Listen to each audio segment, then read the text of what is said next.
Chad Hasty Show, News Talk, 95.1 FM and 790 AM KFYO. Speaking of President Trump, he's flying to Singapore. He's in Canada right now with apparently things are a little tense there in Canada. And I think the guy likes being in stressful situations because he's going to fly after this over to Singapore to meet with Kim Jong-un. And joining us to talk about that and everything that may or may not happen is our good friend Harry Kazianis. Harry, welcome back to the show. How are you? Hey, Chad. How are you? Doing great. Appreciate you joining us here on the program once again. Again, you're Director of Defense Studies over at the Center for the National Interest. We've talked to you many, many times about North Korea. Next week, fingers crossed maybe, it's still going to happen, this summit between President Trump and Kim Jong-un. I guess just as a base question, what are your expectations on this? Well, I am worried, Chad, to be honest with you. I mean, I think the president so far has done an excellent job managing the North Korea crisis. You know, just think about when we were talking about this at the summer. We were actually facing down a possible nuclear war. You know, we were talking about millions of people dying. So the president's done a good job in sort of lessening tensions. But this is always where things with North Korea fall apart. You know, they always offer talks. They always want to have, you know, to create some sort of peace regimen. But what always happens is they delay, they stall, they make promises they can't keep, and it falls apart. I expect really the same thing to happen. But what I think Trump needs to do is very clear. He needs to go to Singapore. He needs to not take any photos with Kim. He needs to walk into that building very clear and resolute, look him in the eye and say, look, do you want to make a nuclear deal or not? If the answer is yes, great. We can create some sort of joint communique. If the answer is no, Trump needs to shake his hand and walk out and not give Kim Jong-un any photo ops that would be of propaganda value to North Korea, because that's what they want. If Trump accidentally does that, you know, gives Kim that photo and doesn't get a nuclear deal, it would be a huge mistake. So I'm rooting for the president on this one, but he's got to be very careful because this could be a trap. But how likely is it that he's not going to get a photo op? I mean, that's what everybody wants to see, right? And that's even what it seems like the president himself kind of wants to get out there. Is that picture of him and Kim Jong-un? I would beg the president not to do it. And the reason why is the North Koreans, what they want more than anything else is legitimacy. Kim Jong-un really since January has been doing everything he can, Chad, to rebuild his public image. So people forget that his family's killed millions of people, essentially. So he looks sort of like, you know, an average guy in a weird Mao suit, but otherwise kind of an average guy. So he's trying to sort of rebuild that image. If Donald Trump takes that photo with Kim Jong-un and doesn't get anything for it, think about how conservatives went after Barack Obama for signing the Iran deal, as terrible as it was. We would be rightful. We'd be, you know, it would be an honest thing to call out Donald Trump for giving Kim that photo, because people around the world will look at North Korea in a very different way. And that maximum pressure campaign that brought North Korea to the table will fall apart. So Donald Trump has to stand firm here. And I pray to God, Chad, that if he can't get that deal, he'll honor his word and he'll walk out. What is the likelihood? And I know you've studied this for years. You've been involved in this for years. Me just looking at this, I think there's about maybe a 1% chance that North Korea goes, oh, yeah, okay, we'll get rid of our nuclear weapons. We're happy now. We don't need nuclear weapons. What is the realistic, I guess, chances of North Korea doing what the United States wants to do, or at least agreeing to a deal that the United States wants? The chances of me winning $1 billion in the lottery twice.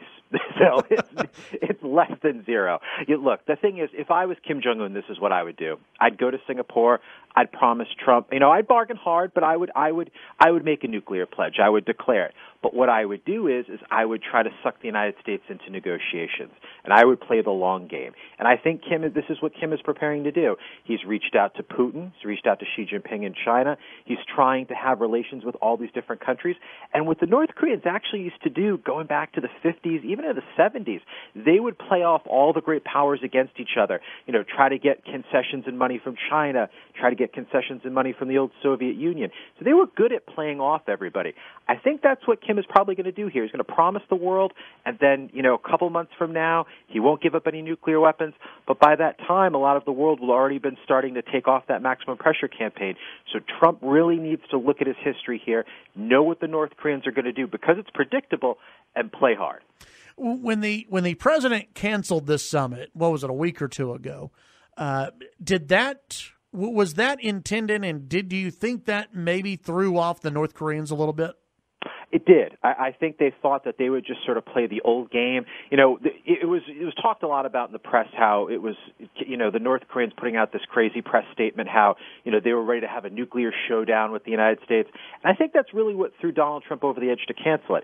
But if you read the press statements and reports that came out for the weeks prior, it was clear the North Koreans and the United States were any closer to a denuclearization deal. That's the foundation of all this. The North Koreans want to have a deal with the United States. If they want those sanctions lifted, if they want to be recognized as, I guess, a semi-normal country, they've got to give up the nukes. If they're not willing to do that, I say just keep the pressure campaign on them. Their country, as we've talked about, it's one-third the size of Ethiopia in terms of its economy, one-third the size of Rhode Island. It's nothing. We could contain them for decades if we want to. I think that's the right strategy, and I hope that's what Donald Trump does.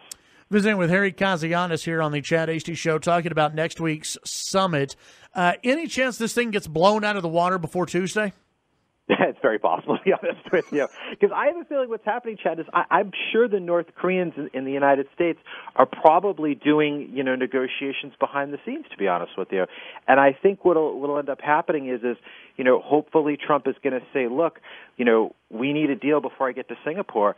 And if the North Koreans aren't willing to deal, I hope Trump just cancels again. I think that would be the smart way to go. What if, when you're looking at this and you're watching this summit, and when I say watching the summit, just overall watching what's going on in Singapore, what are you looking for? What are signs that things are going in the right direction? What are signs that things are moving in a bad direction? I think bad direction is if Donald Trump walks out, which is pretty obvious. Yeah. But I think for signs that it's going well, multi-day summit, which is being talked about quite a bit. Kim Jong-un is actually going there early, which is kind of interesting. He's going 2 days early.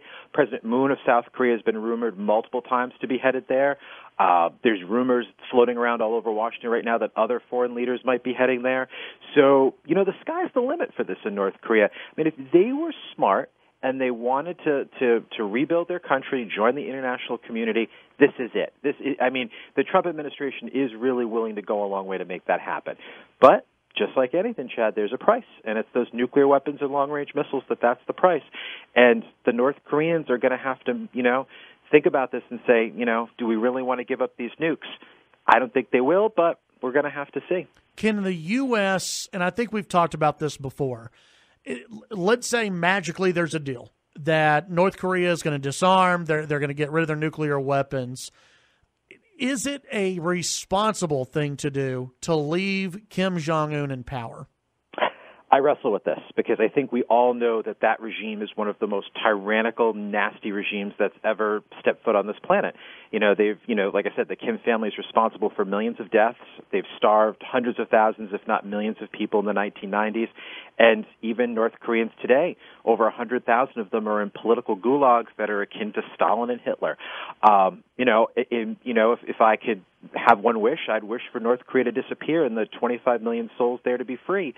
Unfortunately, in international politics, we don't get the things we want unless we're willing to pay very high costs, just like in Iraq and Afghanistan. So I think it's one of those things. It's sort of the tragedy of great power politics. We have to deal with countries we don't like, but that doesn't necessarily mean need to endorse their behavior. So that's why I want Trump to stand firm on nuclear weapons. Because, Chad, we don't want to live in a world where we say it's okay that North Korea can have nukes. Right. That would be a horrific thing, and it would actually be far worse than anything Obama did on the Iran deal. So we've got to stand firm on this. All right, as we wrap up our conversation with Harry Kazianis, Harry, any official predictions for next week? My prediction is that the North Koreans promise the world and a couple months later deliver nothing. That's what history tells us. Yeah, very, very nice. Harry Kazianis, Director of Defense Studies at the Center for the National Interest. As always, it's a pleasure to visit with you, and I'm sure we will speak again very, very soon.